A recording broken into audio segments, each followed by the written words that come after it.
Esto es RPA, la radio autonómica de Asturias. Un buen día para viajar con Pablo Vázquez.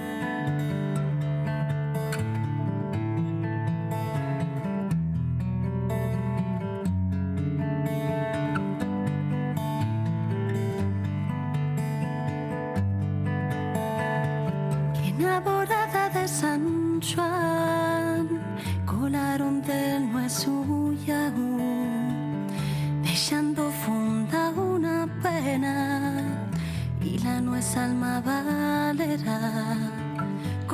Después de esta apasionante narración y este gran viaje que hicimos con Alejandro Magno, ¿no? Gran figura viajera en la historia, vamos a venir aquí al territorio de Asturias. Y ya sabéis que un buen día para viajar siempre tiene la puerta y la ventana abierta para esas empresas relacionadas lógicamente con Asturias, con proyectos donde el senderismo, la montaña, la sostenibilidad ocupan un lugar importante, ¿no?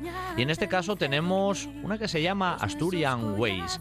Y además la persona que está al frente nos acompaña en esta mañana y nos va a hablar de Asturian Ways, de lo que lle, y además vamos a hacer un pequeño recorrido de senderismo ya con él. Se llama Joan Pie de Hierro, que además tiene un apellido tan guapo que casi es lo primero que tengo que preguntar. Muy buenos días, Joan.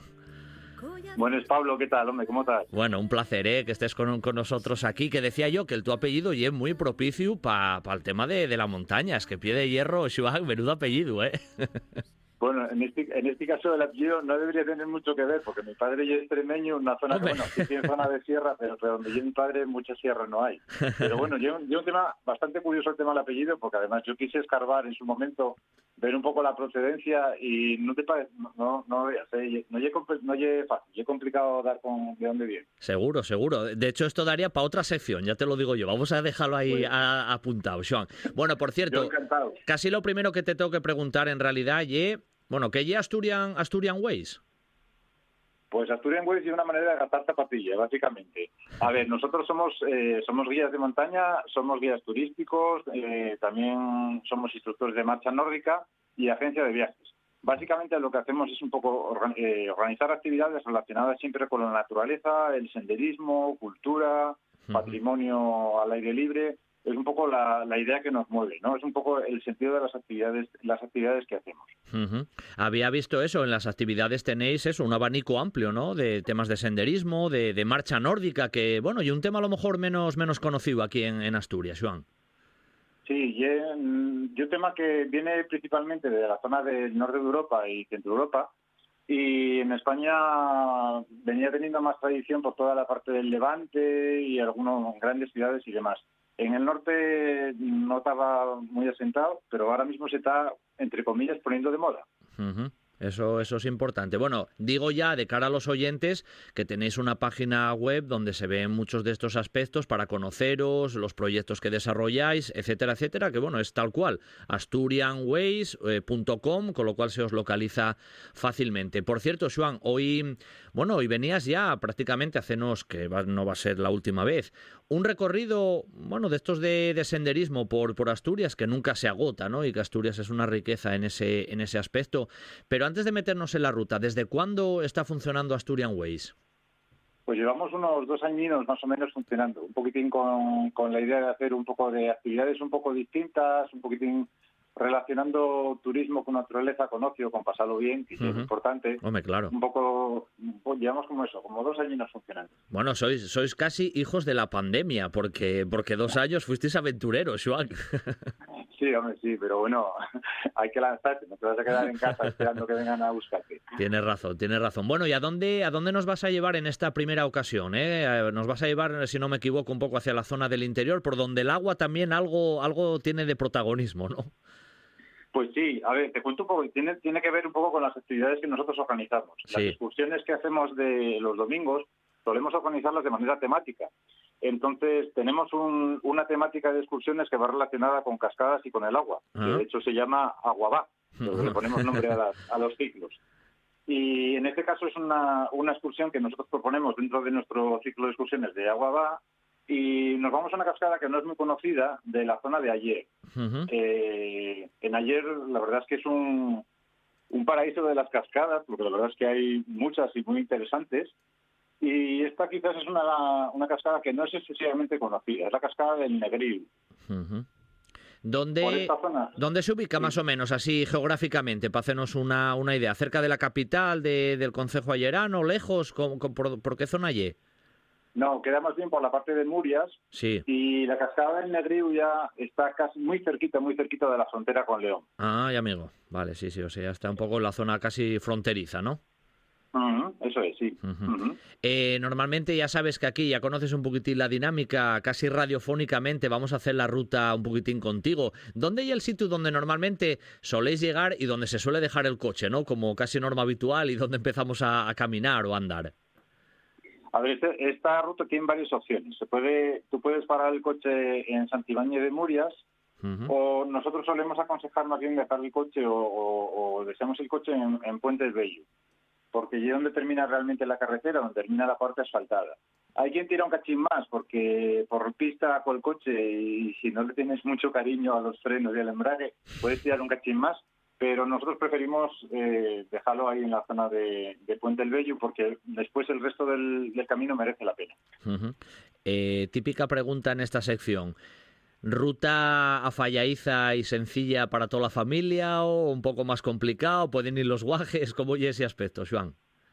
Ruta falladiza para quien ni preste a andar, porque la ruta está más o menos entre 19 y 20 kilómetros, pero no tiene complicación en cuanto desde lo que lleva el punto de vista de nivel técnico, porque lleva principalmente un tema más de andar, se recorre principalmente por pista, aunque después ya hay un tramo de sendero y un tramo chiquitín de campo a través. O sea, allí para quien te de andar. Correcto. Sería la definición. Sí, pero bueno, que a veces en las familias, quiero decir, los guajes a veces están de andar, a veces más que los propios adultos, con lo cual podría caminar, eso seguro. Por eso les edades a veces no llevo más representativo. Eso tienes toda la razón. Bueno, dejando ahí un poquitín el coche, más o menos, empezamos a caminar. ¿Cómo oye por dónde vamos pasando? ¿Cómo oye un poquitín también el paisaje que vamos viendo? A ver, lo chulo de esta ruta no es solo el tema de la cascada, sino un poco porque vamos teniendo distintos tipos de zonas por los que pasamos y que tienen interés de por sí. Donde arrancamos de una zona totalmente minera, de minería de montaña. Sí. Entonces, la primera parte de la ruta va principalmente por pista minera, que tenía que ver con toda la explotación de distintas minas que hay por toda esa zona. Todo aquello era minería de carbón, minería de montaña. Sí. O sea que eso tenemos... No, que te iba a decir que tenemos patrimonio industrial minero, en este caso en el Camín también, ¿no?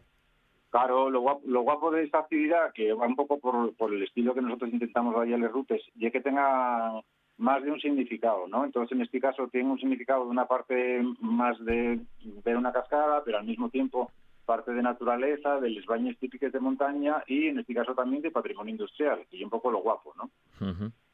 ¿Queda todavía así algún vestigio de ese periodo así minero? ¿Se va viendo alguna, típicas bocamines? ¿Qué se va viendo un poco en ese aspecto así del patrimonio más minero? Se ven varios bocamines y tienes parte de impuesto también de edificaciones. La zona más evidente y que más se puede contemplar y dar un paseín por ahí y ver cómo hay el tema de las edificaciones, lo tienes un poquitín más adelante después de que arranques de andar. Más o menos puede ser a una orina andando, una cosa así, algo menos. Y a tope es una zona que lleva la zona Lancomisa, la mina Lancomisa, que es una zona que se conoce también como el Escalar. Ahí tienes un antiguo cargadero de carbón que lleva bastante grande y se conserva bastante bien, porque estos mines debieron cerrar para los finales de los 80, primeros de los 90, por ahí más o menos. Bueno, desde esa mina ahí del Escalar, la ruta lógicamente sigue. Esa zona, más o menos, boscosa según vas caminando, Joan, o zona así más abierta, que vamos viendo a nivel un poco también paisajístico. Sí, ahí tienes zona boscosa porque estamos metiéndonos en fondo de valle y entonces tienes ahí lo que es el arroyo, el río que va pasando por ahí y tienes una zona boscosa porque ahí lo que lleva la construcción minera lo que afectó principalmente son todas las partes de cargaderos y demás, pero como al ser minería de montaña, tienes ahí los pequeños bocamines, entonces no existe tanta alteración del paisaje. Esa zona todavía se ve bien. Bueno, desde esa mina del Escalar que te decía, luego la ruta, ¿hacia dónde sigue todavía? ¿Cómo hay ese tramo que nos va a llevar casi hasta ver el agua, ¿no? Hasta la catarata. Sigue subiendo por pistas y sigue un cachín porque todavía quedan un par de explotaciones mineras más arriba. Es allí la parte del camino la que cuesta más, un poco más. Porque tiene el tramo que tiene la subida un poco más pronunciado, pero esa parte y todo por pista. Entonces se va subiendo pista hasta llegar a donde arranca un valle conocido como el Valle de las Mestas. Sí. Ese Valle de las Mestas y el que te ha bañado también por el río, ¿no? Que se llama el Río de las Mestas, que hay un río por ahí, por esa zona que se llama así, ¿eh? Perfecto, ese sí. Y ahí lo guapo que llegue que en ese momento abandones ya, cuando ya entras al arrancar el Valle de las Mestas, abandonas lo que lleva la parte del turismo industrial, abandonas la parte de minería y entras ya en una zona donde la minería ya no existe, ya hay zona de montaña, ya hay zona con praderías, con cabañas. Vamos, cambiaste el paisaje completamente. Ahí ya se ve, todavía hay un poquitín cuando se va en esas épocas de verano, a lo mejor ganadería y demás, todavía se ve un poco ese entorno más humano, ¿no? Del entorno de ganadería, o cada vez menos.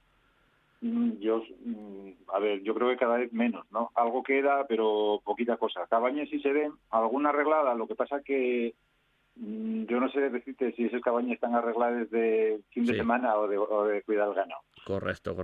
Bueno, venga, seguimos un poquitín más hasta llegar ahí a la catarata, va. Sí, ahí lo que llegas va siguiendo el camino, ahí y esa parte del camino es muy guapo, sobre todo si se va cuando todavía queda un poquillín de nieve arriba a la montaña o en primavera, cuando tenemos mucho agua todavía que lleva el valle, ¿no? Porque el Valle de las Mestas es un valle bastante alargado, y vas teniendo al fondo todo el tiempo el pico Lesturbín, que es un poco el que marca la referencia de la zona y que hay frontera de Asturias y León. Entonces vas yendo primero por pista, después ya vas siendo sendero, acaba siendo un senderín más estrecho, poco a poco vas metiéndote en profundidad del valle. Y la catarata en sí, que bueno, da nombre casi a la ruta, ¿dónde la tenemos? ¿Suele tener agua también todo el año? Sí, habitualmente sí. Lo que pasa es que hay que tener en cuenta que, claro, como tal, y una cascada que lleva poca agua porque viene de les faldes del Estorbín, entonces normalmente lo que no esperes ahí a toparte... Sí, el Niágara. Del Niágara, no va a ser el caso. Pero, y después la forma de la cascada como tal, lo interesante es que recuerda un poquitín a las cascadas típicas de Pirineos o de Sierra Nevada, porque más que ser una cascada de un salto de agua, más que un pinganón, y es como una grada. Y sí recuerda mucho a la estructura típica de las cascadas de esa zona, de Pirineos, sí. Sierra Nevada, alguna de la zona de Gredos, un poco en ese plan. Y esa cascada queda ya al fondo totalmente del valle, ya al final del valle, y de ahí ya quedaría la subida del Estorbín quien se anime. Sí, claro, que eso ya hay un cachín, porque ahí ya estamos hablando eso de la zona, literalmente como tú decías, de separatoria Asturias-León directamente. Sí, claro. Y aparte queda un cachín de la cascada al Estorbín. Ten en cuenta que la cascada debe rondar los 1.700 metros de altura. El Estorbín son 2.100, o sea, sí, hay un desnivel. Un poco zapatilla. Bueno, hoy parece que vamos a llegar ahí hasta lo que llegue la catarata en sí o el salto de agua del Negríu, y luego normalmente lo que se suele hacer en la ruta es volver o desandarlo andado, Joan, hay que volver normalmente por el mismo camino. En este caso, yo lo que recomiendo es volver por donde viniste. Sí, ¿no? Porque hay opciones a hacerla circular, lo que pasa es que te metes en más kilómetros. Entonces, dependiendo las horas del día que tengas y cómo te de forma física y lo que te apetezca, claro. Claro. ¿Cuánto nos dijiste más o menos que había ya casi desde ahí, desde Murias o de esa zona de Murias hasta la cascada, hasta la catarata andando? ¿Cuánto era el recorrido?